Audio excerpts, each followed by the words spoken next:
तहफ़्फ़ुज़े दीन का कारवां रवां दवां, उलमा का साथ दो, आओ सब के सब यहाँ।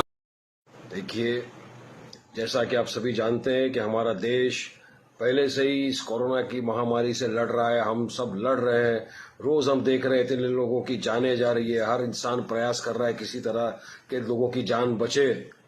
उस दरमियान के अंदर मेवाट में एक ऐसी घटना होती है शर्मनाक, जो पूरे देश के नागरिकों को शर्मसार कर दे रही।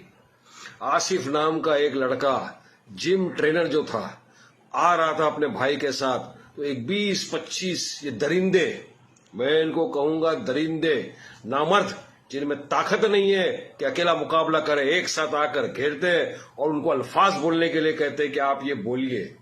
जब आसिफ नहीं बोलता तो उस अकेले निहत्थे आसिफ को 20-25 लोग मिलकर मारते हैं, इतना मारते हैं कि वो मर जाता है। तो मेरा सरकार से सवाल है, ये मॉब लिंचिंग हमारे देश में कब बंद होगा? कब तक इसी तरह इनोसेंट लोगों को मारा जाएगा? कभी जय श्री राम के नाम पे, कभी गाय के नाम पर, क्यों बेकसूर लोगों को मार रहे? देखिए, कायदा कानून किसी को अपने हाथ में लेने का अधिकार नहीं है। पुलिस है, कचहरी है। इस तरह से 20-25 लोग आके एक को बोलने का जय आसार बोल, नहीं बोलने पर उसको मार डाला जाता है। खामोश, अब तक कोई अरेस्ट नहीं होता है।